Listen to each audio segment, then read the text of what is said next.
Hello everyone. Now in Poppy's Playtime chapter 4 we come across this chilling corpse. The corpse of what is one of the most horrific and tragic mysteries in all of the franchise. But the question has to be asked, who was it? Why was it even there? And most importantly, what happened to this individual to leave it in this horrific state? Well, I do warn you, this does get quite dark throughout, so be prepared, because immediately you'll notice one thing about this scene. There's a key in the corpse, implying that whoever this was, they ate the key to stop it from falling into the wrong hands? And further to this, you'll have also noticed that they have pink hair. But I'm getting ahead of myself here. Let's start the investigation with the basics of who this person actually was and why this story gets extremely dark. You see, we first come across this individual shortly after the toy graveyard, or the experiment graveyard if you will, which in itself is a place filled with death and almost feels like it's foreshadowing what's to come. And we know from notes left behind in this area, this individual is called Riley. Now the details of Riley's appearance before we see her as this corpse, before she's turned into a toy,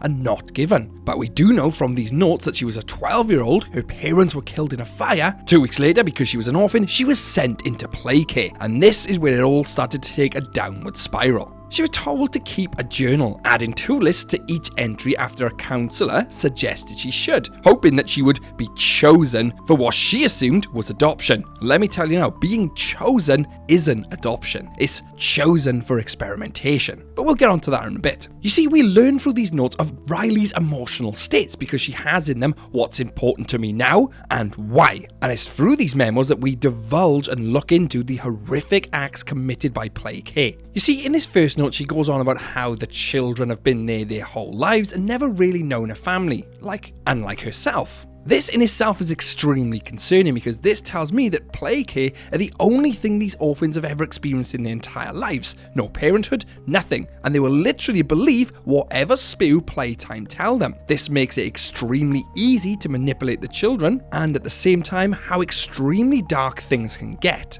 And not only that, this is where we get our first look into her mind, because we get the first what's important to me and why. On this memo, it says that the counsellors care enough about me to try and make me feel at home. They wanted to get comfortable there, that her life matters, since it could be lost so quickly, and that her parents' lives mattered too. And to sum it up in the why section, it's basically because she's feeling vulnerable at this stage. I mean, she's just lost her parents, everything's been whipped away, she's been taken to this Playtime co-establishment. She's feeling extremely vulnerable. And that's the sad thing here, making it extremely easy for Playtime to swoop in and manipulate her in any way they see fit, because of her vulnerability. And this is where things start to take the dark turn I was talking about earlier, because the second journal entry shows us that she's being chosen. This is where she says she doesn't know what choosing is, but it means in her eyes that she's going to be adopted. She couldn't be further from the truth if she tried. And take a look at this. This is where she says what's important to me. She says figuring out even if I want to be adopted, and that she just wants to feel happy in herself like the other kids. What does she mean by that, the other kids? Why would the other kids be extremely happy? Again, that's because Playtime Co. have manipulated these children. They know no better. They've never had a loving home. So Riley's extremely confused. Why would they be extremely happy in this place? And then she starts to realize they've never experienced a real life. But then things take a turn for the worst. You see, a month later, Riley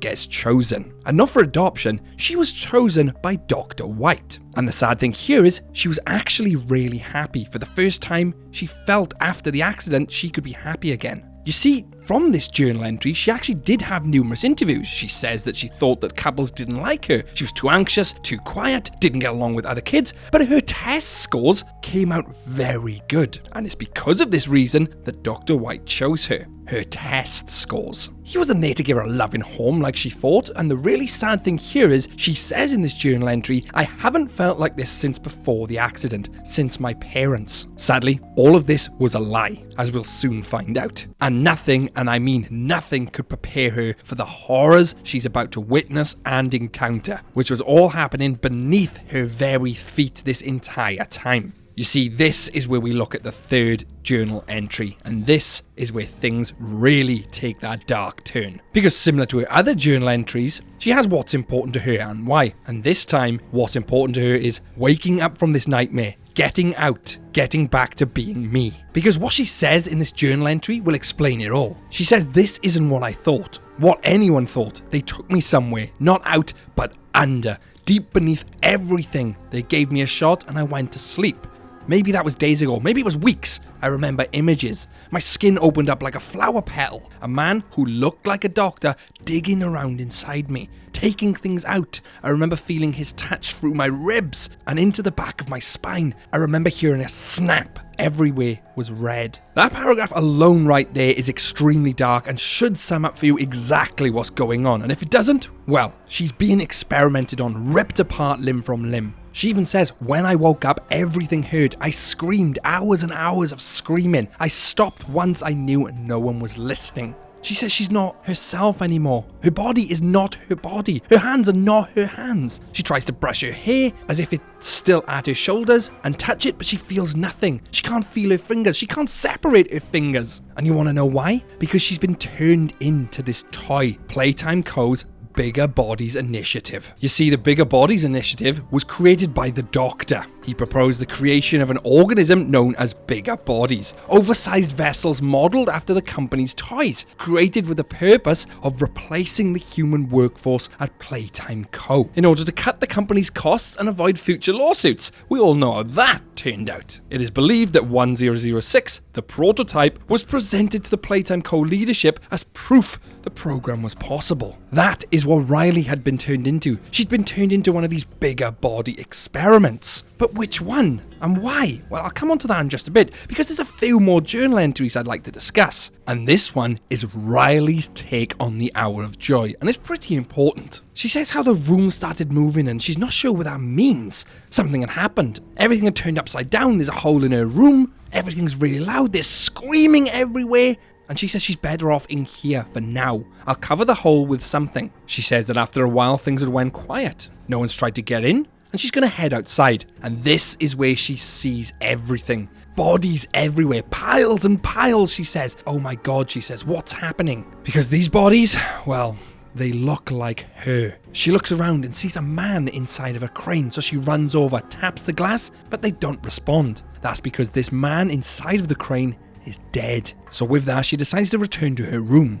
And this is where we get the last note, the fifth note, and the last time we will ever hear from Riley. From this note, it's clear she's been in here a long time, and at this point, she's realized what's going on. She realizes it's a prison. She starts to blame herself, as if, what did she do wrong? Why did they make her into this? Why did they put her in a cell? She says there must be hundreds, thousands of others in here. She says there's no food, only bodies, and she refuses to eat them. You see, there was no food down there, and they were still locked in after the Hour of Joy, and they had nothing to eat, so they decided to cannibalize the corpses. After the corpses ran out, they started to turn and kill and eat each other. An horrific fate for anybody, and she refused to do that. She'd realized that there was a train there though, and that it takes everybody to where she is. The conductor is dead, but he has the key, and the key makes the train move. So she decides she will take the key so no one else could come to this prison. No one else can go through what she had gone through. She says in the journal that she'll put it where no one can find it.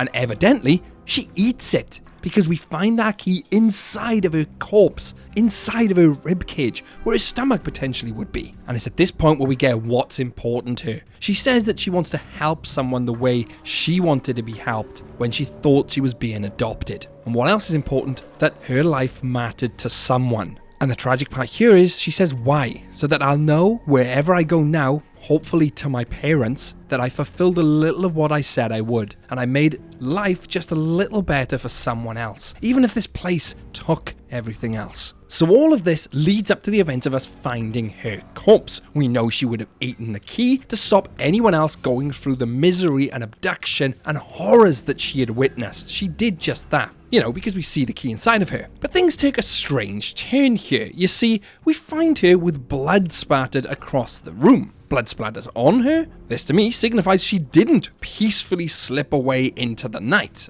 Now, something else tragically happened to her. If she'd simply slipped away peacefully into the night and died of starvation, there would not be blood splattered all over the walls. You see, what actually happened here, my take, is that another toy had broken into her room. Starving, hungry, ravaged, attacked her. And this is the scary thing. Was she alive when they did that? Or did they simply eat her after they had found her expired? I'd like to think it was the latter, because if she was alive, then she would have died with her life being meaningless, in complete pain, and then eaten alive by some other toy. You can see the pain in those eyes, and I'm hoping it's just the pain from her realizing Playtime Co. deceived her and deceived everyone else. But despite all this, there was one thing she did, one good out of this story. She took that key and made sure no one else was going to witness or experience what she did. As she says in a journal entry, helping to save someone's life, and that's what she wanted to do. So in essence, that does mean that her life mattered. She did fulfill what she wanted to fulfill. Her life had meaning in the end. A tragic meaning, but a meaning nonetheless. Her life mattered. And there's one thing we're completely forgetting here. One thing we haven't even covered. What toy was Riley turned into? Looking at it, you could quite easily say it was a Missy Kissy, right? Because of the pink hair. Well, that would make sense, but the head shape doesn't match. I mean, it doesn't match Kissy or any huggy wuggy based toy at all, being much thicker and containing far less teeth. It's more possible that she was made into a PJ Pugger pillar. Yeah. Or could it be a toy we haven't seen yet? A pink/purple toy, which we may come into contact with in Chapter 5. But the question has to be asked, does this justify the hour of joy? Did all the employees know what was going on? Because in her diary, she does say that they do genuinely care for her. They try and look after her, make her feel at ease, reconcile her, help her through her trauma. But then the other employees, the doctor, didn't care, rips all that away. So to me, only some of the employees knew. So the hour of joy was justified against them, but the other employees, no. They were genuinely nice people looking after the children. They didn't know their company were committing some of these horribles. Hell, why would they even do that to the kids if they did? Because they didn't. How many other toys were used, manipulated, forgotten about in this hellhole? How many other toys died needlessly? We've seen the bodies pile up at the beginning. Playtime Co. needed to be brought down. But I would love to hear your thoughts on all of this, including Riley's story. What toy do you think she was? Let me know in the comments below. And if you enjoyed this, check out my other Poppy Playtime theories on the channel. There's another 2. Please go and check them out. And don't forget to subscribe because there's plenty more coming up. With a massive thanks to the members who are on screen now. Lauren and Penguin Lover 12, who's actually a Twisted Animatronic. And a big welcome to the newest member, Ace Handler. As always, I'm Twisted Animatronic, and stay safe out there, superstars.